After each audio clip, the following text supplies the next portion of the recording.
The following is a Hoop Ball presentation.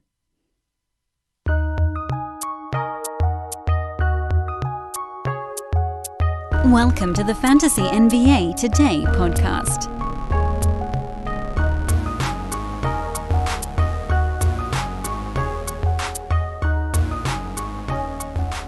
After a glorious Friday here on Fantasy NBA Today that saw your lonesome host talk to another living human being, it's Monday, and that means we're rocking it solo today. I am Dan Besbris. This is Fantasy NBA Today. Boy, I keep wanting to call the show Today in Sports Betting, and I know why. It's because I hosted a show called Today in Sports Betting back in 2009, back when podcasts were but a gleam in their father's eye. And it was multiple years in between until we got to Fantasy NBA Today. But now that we have both going again, I keep screwing it up. Of course, Today in Sports Betting is hosted by Devin, Neil, Josh, and Ira. Devin right now doing a marvelous job of pulling all sorts of guests from inside and outside of the hoop ball ranks and just giving everybody a whole bunch of things to think about on the sports betting side while, small blips of sports are returning. And the rest of those guys are tuning up for when the big guys come back, when the big major sports return. This, of course, is Fantasy NBA Today. I am Dan Besbris, at Dan Besbris on Twitter, and thank you, as always, for tuning in. We had some fun on our Friday show talking to Brandon, digging into basically what his most important tool is in the fantasy season, and he loves getting out to that quick start. And you guys know from listening to this podcast for a number of years now, I feel likewise. And we can kind of put that in our, I think that's not in the what lesson did we learn from this year category. That's the lesson you should be using every year. Get off to a fast start, and the rest of your season will be simpler. Today, on the other hand, I want to kind of pivot in a different direction, and we're going to call this Update Monday because I feel like there need to be updates from a number of different angles on this fantasy season and on this regular season. The first angle we're going to be exploring is just what's going on with the NBA right now, and we try to bring those to you whenever anything large breaks, and there were, again, a handful of small news breaks over the last 2 to 3 days. I want to talk about those and kind of what they mean for the NBA and for the league if indeed it does return. I want to talk about how that translates to fantasy seasons because we haven't talked about those in a while. I want to talk about hoop ball leagues since I think a lot of people are interested in those. And I want to talk about a misconception I think that's out there about not necessarily my feelings on this, but just a way of handling things. And I'm sure we'll get sidetracked by a few things along the way. So let's just dive right into the NBA news, which of course does revolve around COVID. There's no way to talk about what's going on with the NBA without talking about the fact that it is all related to this sickness. And we've been exploring it for months, and we've been trying to read all the data. And at the beginning, I read every article that I could find, and then I realized that it was giving me palpitations. And now I've swung back kind of in the other direction, basically trying not to see the things that are going on. Not because I don't want to know and I want to be in the dark, but because all I need to know is what's going on in my area. Because if I see things that are going on in other areas, they're bound to stress me out. And so I'll pay attention as a Californian. I'll see what's going on in Los Angeles County or California as a whole and just how we return to normalcy. I'm going to follow what's going on in the NBA as it returns to normalcy. And I would recommend many of you do likewise. Pay attention to your small world with this. Because if you're looking at everything, you're going to lose your mind, and it's not going to do you any good. And this is not me preaching about how you guys can handle yourselves in the midst of a global crisis. I'm just saying that it's really worked out nicely for me. But we are going to be paying close attention to what's going on in the sports leagues that we are concerned with, and most notably, the NBA. So, what did we get over the weekend? Well, for one, New York basically said they can reopen various team activities. They can resume their operations. So, the Nets are likely to open their facility on Tuesday. We haven't really heard much about the Knicks.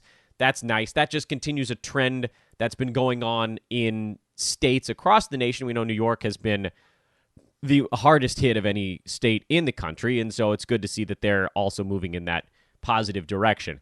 The more interesting news we saw over the weekend was that it sounds like, and this is being reported from a few different angles, that if the NBA does resume, and they keep putting this if in there, although with the way the information is trickling our way, I think we have to assume that it's coming. If the NBA does resume, they want the traveling parties, whatever you call that. If you're in a bubble, it's a travel once party, to be about 35 people instead of 50, which blew me away, by the way, that there would be 50 people traveling with an NBA team. That's a lot. That's that's baseball size, and they've got a 25-person roster and generally quite a few coaches as well. But to me, it doesn't seem like it should be that hard for the NBA to trim down their traveling party size to 35. They basically, at this point, want to try everything they can to limit the number of people. And if you limit the number of people, it's just some small percentage that this thing doesn't become an issue during the NBA season.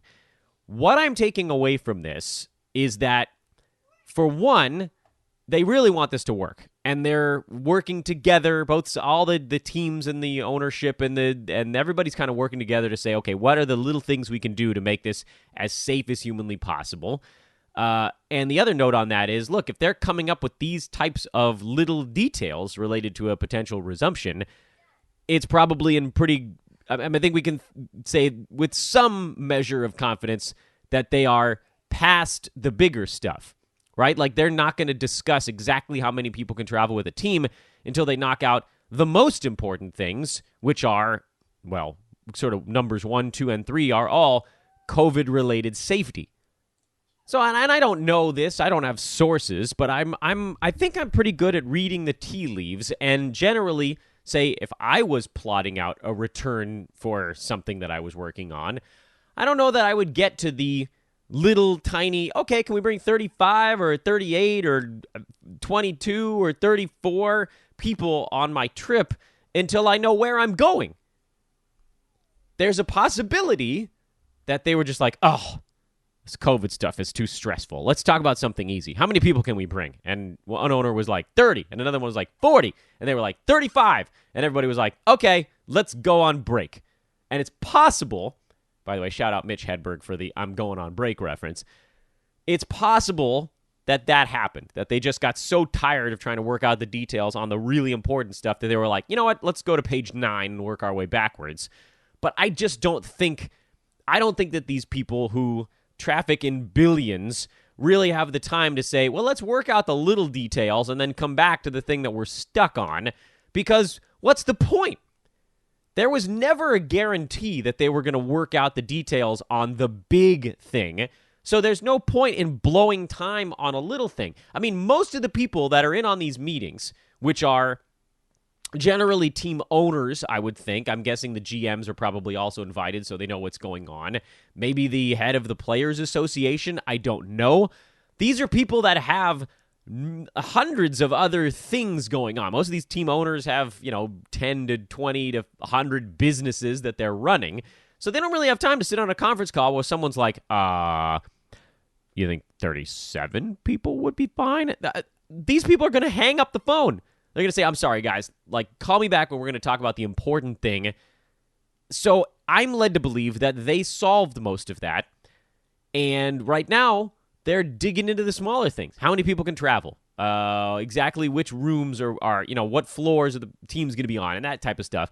So I think we're going to be getting a pretty good announcement about a week from today, probably next week. I know they said everyone's expecting between June 1st and June 15th, but I do believe that once they know what's going on, they're going to do it.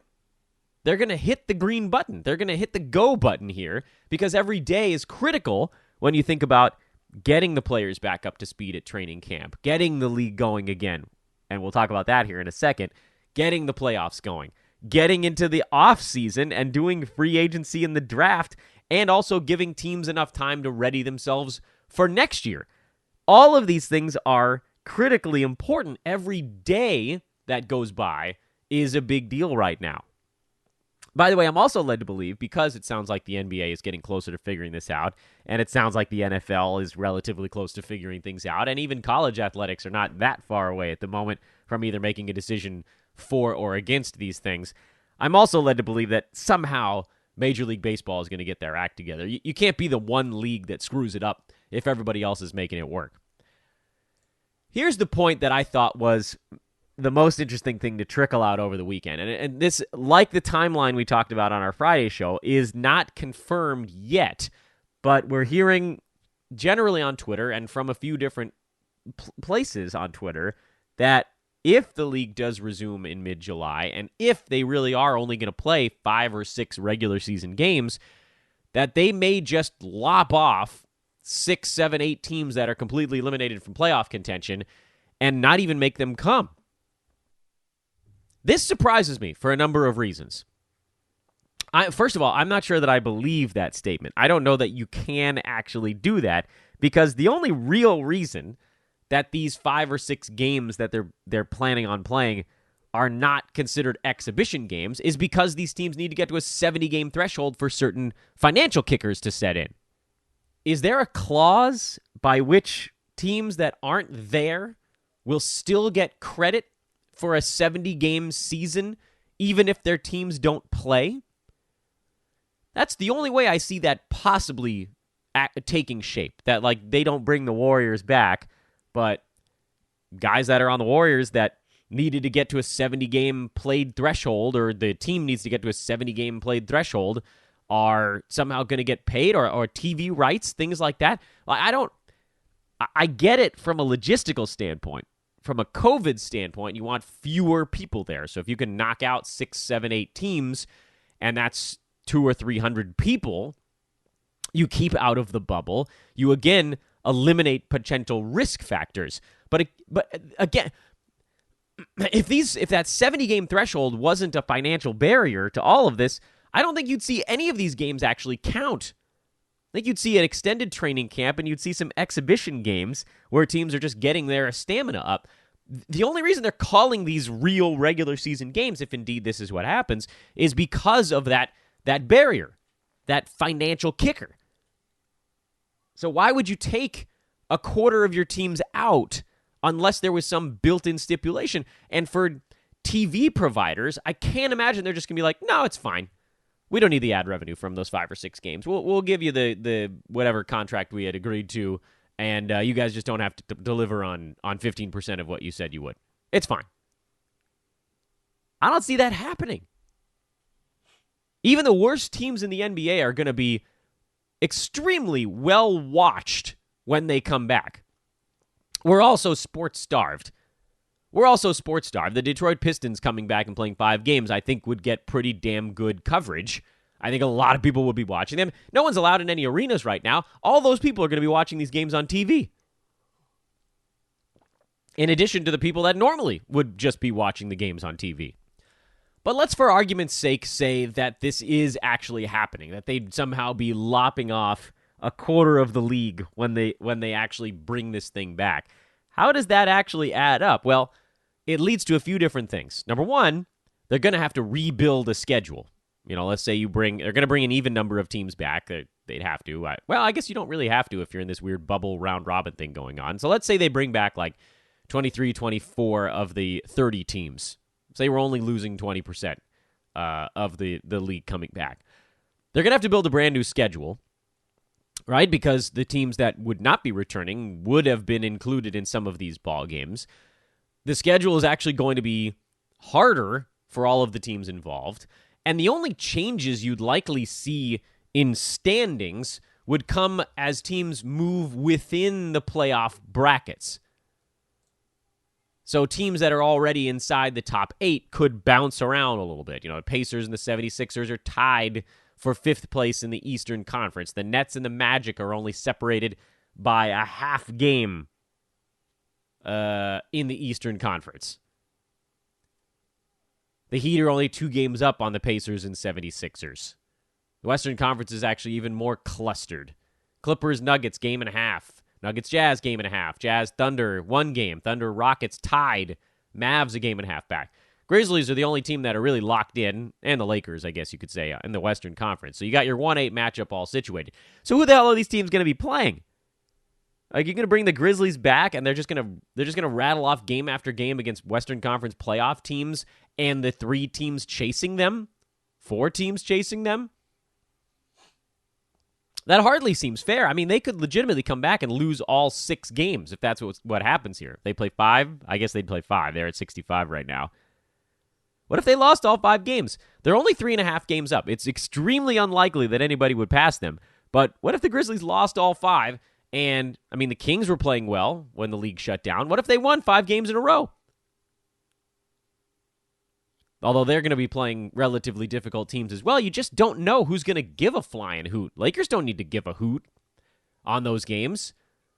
Bucks, Raptors, Celtics even. I mean, how hard are these teams really going to be trying? I don't like the way they've built this very much from a fairness, from a logic and fairness standpoint, but I get it. They want to cash in on what should be a lot of money. It's a huge deal because the salary cap is likely coming down. The impact of this virus is going to extend into at least next year from a can we even put people in the arena standpoint. And then you're talking about salary cap ramifications for likely multiple seasons down the line. So if you can squeeze out a few million, you're going to do it.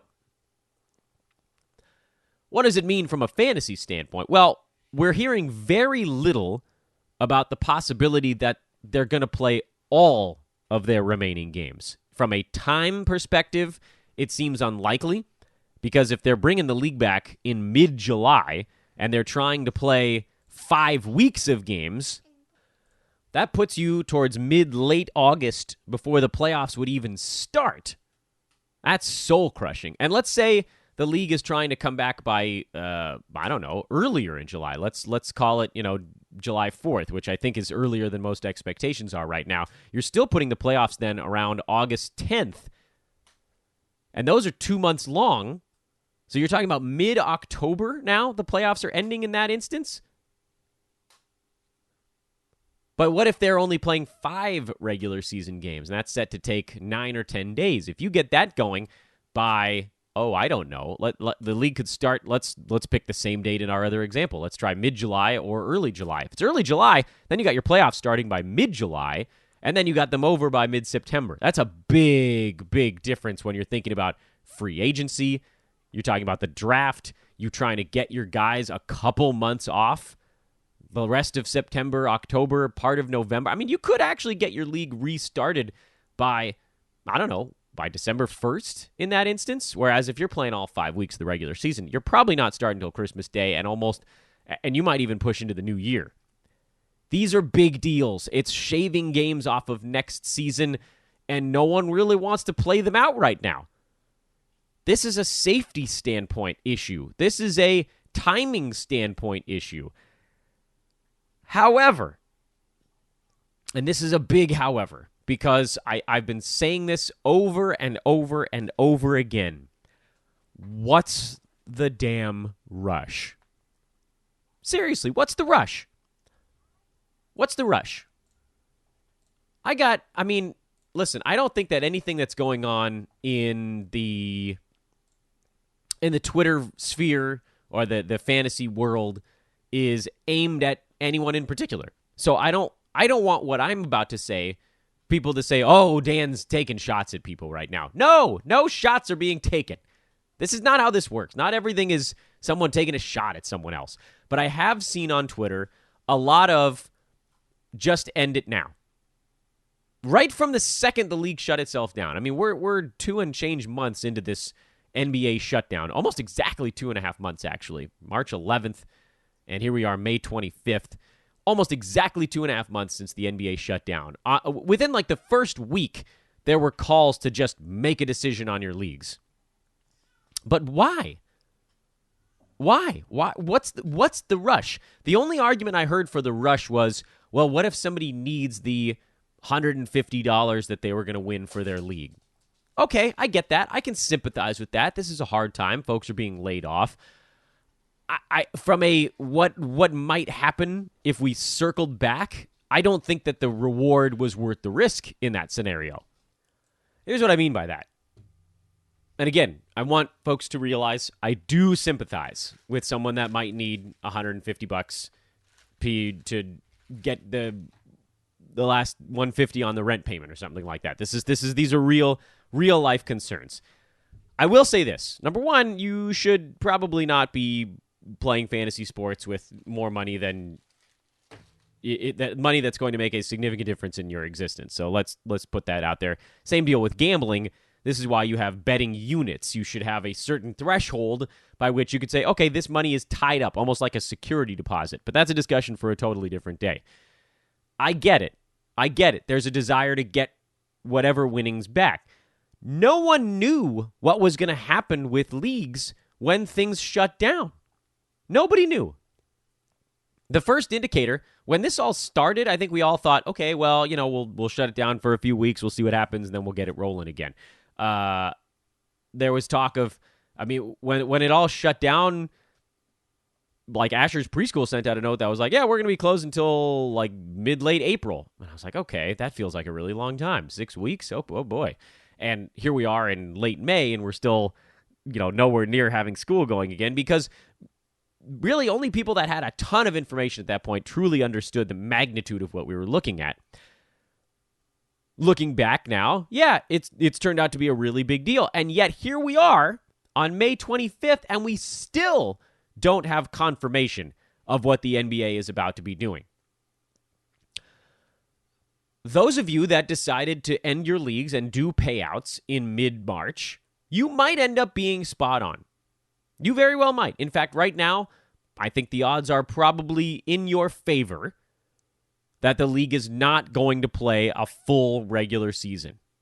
Because the only way that you actually you continue your fantasy leagues is if the regular season picks up as if it was just paused for 3.5 months, right? They have to play out the remaining 5 weeks of games. If you're not getting the full 16, 17, 18 games for these teams, there's no point in bringing your league back.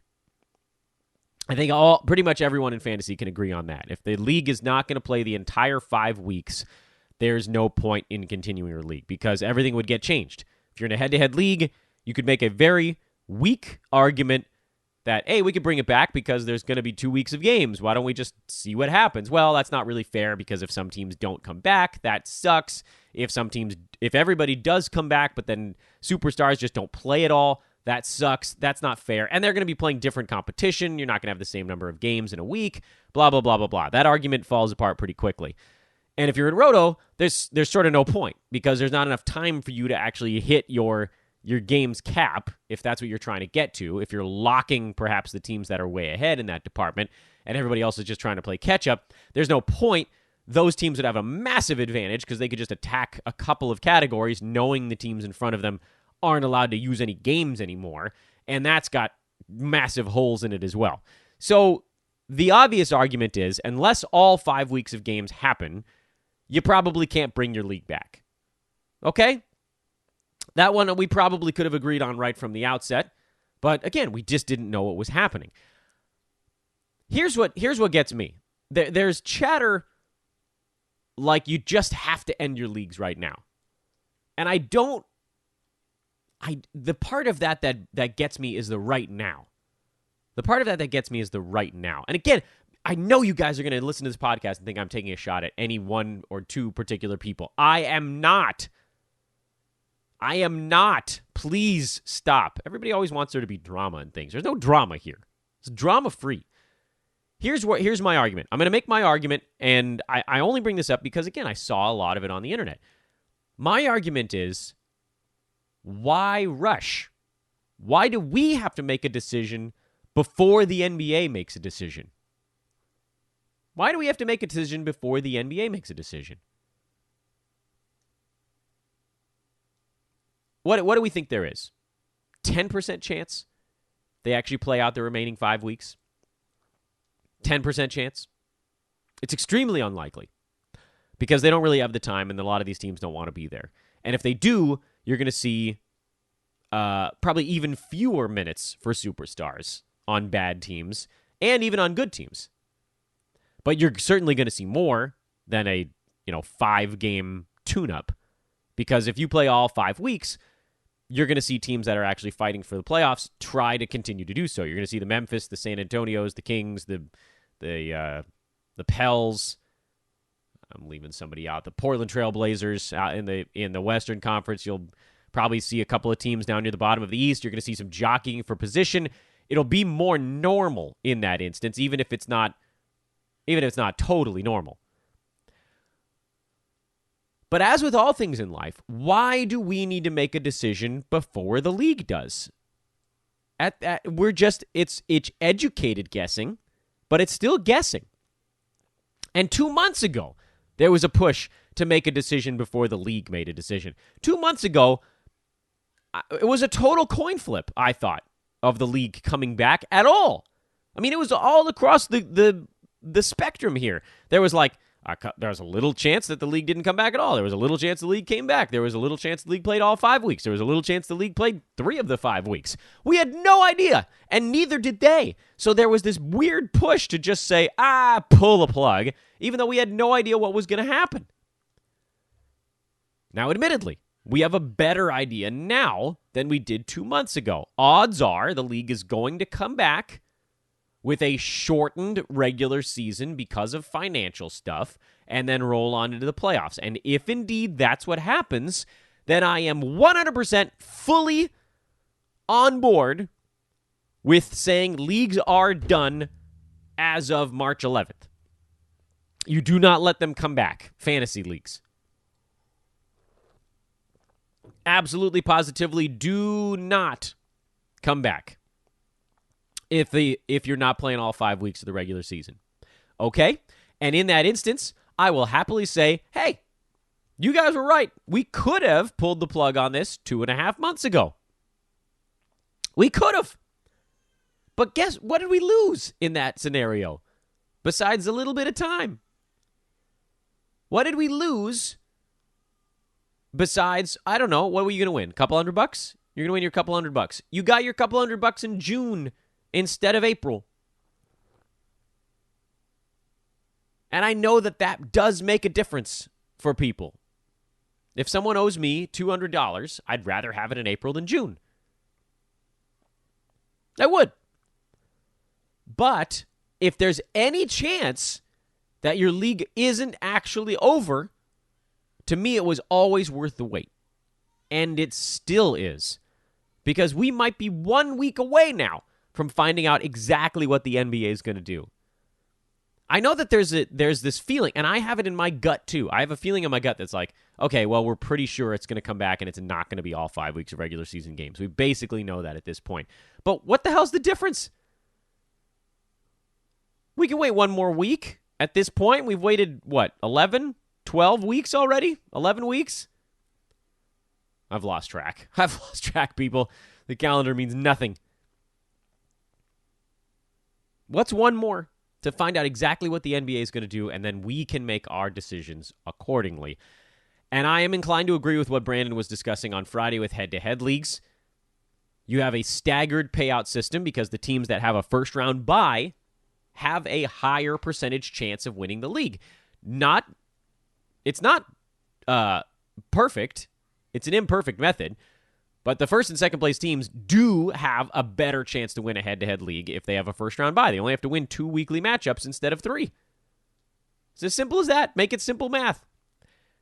So you take all your money in your head-to-head league. You look at all the teams that are either in the playoffs or have a chance to make the playoffs if they hadn't started yet, which I know many leagues were going to start their playoffs that next Monday. We got damn close, folks. If we finished Thursday, Friday, Saturday, and Sunday of that last week, well, we probably would have had a lot more issues related to COVID, so definitely not worth it. But if we could have somehow gotten through 4 more days and everybody was in the playoffs, well, we wouldn't have to worry about the teams that might make the playoffs. But right now, you take your top 6, your top 7, your top 8, whatever it is, and you start by saying, okay, well, if we make no other adjustments, then everybody gets their 12.5%. And then you make some adjustments to that. First and second place team probably get a little boost because they had a better shot at it. The team that was outside of the playoffs probably takes a tiny bit of a hit because they had a much worse shot at it. Not only do they have to upend top teams once they get into the postseason, but they actually had to get in to begin with. And you could find out who different teams were playing to see if there was even a chance. But at that point, you're really getting into the weeds. And then Over on the Roto side, you definitely look at averages if you're in a games cap format. If you're in a weekly format with no games cap, you can pretty much just, that's the end of it. Whatever the standings were, that's how it ends, because everybody was making a push at the same time. There's no opportunity to kind of gain ground at the end in those leagues. You can't make up games played when there's no weekly or there's no games cap. But in a league with a games cap, you can make up games played. You do averages, which have their own small flaws, right? Like the team that has a lower number of games played right now has an advantage because that team has probably been playing more of their best players. And so if they're going to catch up in games played, if they're behind in that department, oftentimes they have to play guys that just simply aren't as good. They can, however, attack certain categories, which kind of, to some degree, wipes out the advantage they get in averages by not playing some of their worst guys early in the year. Still, I think when you do these averages and then you retabulate your Roto stats, if you got teams that are neck and neck, like if your league pays out top 3 in Roto and you take averages, this is 100% a hypothetical because I've started to work on those for some of my leagues, thinking that we're probably going to end up calling the leagues done. And there are a couple spots where like the second and third place team are within 1 point of each other when I do averages. You know, they got like 62 and 61 Roto points. Those two teams should not be a clear-cut second and third place because so many things could have happened. That's where you probably just combine the two prizes and split them. One team's definitely not going to go to the grave saying, I had 1 extra Roto point in the way you took your averages. Yeah, well, you know, a lot of things can happen. But if there's a team that's like 5 Roto points ahead, then yeah, they clearly have that edge. And that's actually all I want to talk about on today's show because I thought it was worth doing kind of an update. Just an update on how the league is looking, an update on fantasy leagues are looking, an update on what we're attempting to do here going forward. What I think everyone should also look at, because I know we're all going to be a bit fantasy starved, if indeed the league comes back with only 5 games, and if indeed all of our fantasy leagues, we do just pull the plug on them at that point, let's look into some playoff leagues. We'll talk a little playoff fantasy basketball on this podcast. So start thinking about that. Hopefully, you know, we keep trending in the positive direction here the way we have been, and we can get some sports going in the not-too-distant future. Maybe we'll get some training camp. Hell, I'd watch training camp. Put that joint on Spectrum LA here, or whatever that channel is, and I'll watch it. Throw that onto the background. We had golf on yesterday. That was pretty cool. But I ain't here to talk about that with you. So that's where I stand on this thing. Basically, a lot of fluff just to say we don't need to make a decision before the NBA does. Even if we guessed right. Even if the fantasy landscape was like, we should probably just call this 2 months ago. Even if that ended up being right, there was no reason to get in front of the horse. Leave the cart behind it. So that's my take on all of this. Just wait. Let's just wait. Because it's like getting a haircut. If you cut it too short, you can't put it back. But you can take off a little bit, and then you can tell your barber, you know what? Let's take off a little bit more. Same with adding salt to your food. You can add it in little bits at a time, but once you put too much, you're kind of screwed. You wash it off, but, then your food is kind of gross. I feel the same way about the fantasy NBA season. If you pull the plug and do your payouts, and then we find out that the league is coming back for a normal slate, you can't put it back. But if we wait and then find out the league is not coming back, well, sure, we can still pull the plug. Let's just give ourselves the options. And also, please, don't come at me with, let's just do a full refund on our leagues. No chance. Leagues are 80% or more done when this all shook out. Some teams were more than 80% done with their season. You know what's going on in your fantasy league. Get a commissioner you trust. Figure it out. Payouts should definitely happen. I think I'm going to try to say that once on every podcast between now and when we find out what's going on. Thanks for listening, everybody. This was Update Monday. I think we'll get another mailbag going later this week. I'll try to get that posted on Twitter. If you want to work at Hoopball, hit me up. It's a great time to do it.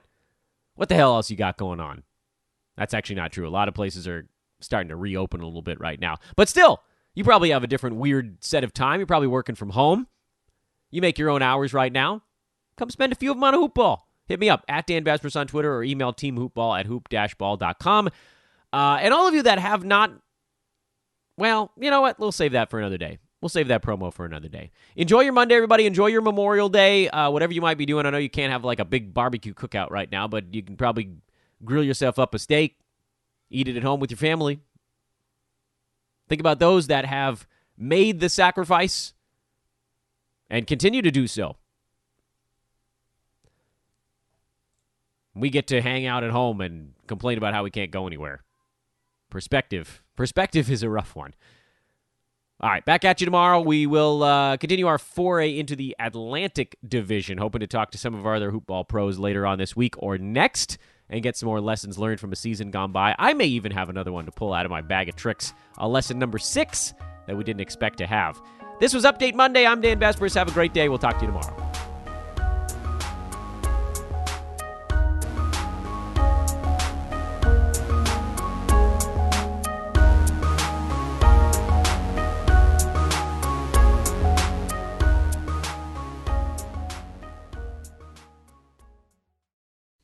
This has been a Hoop Ball presentation.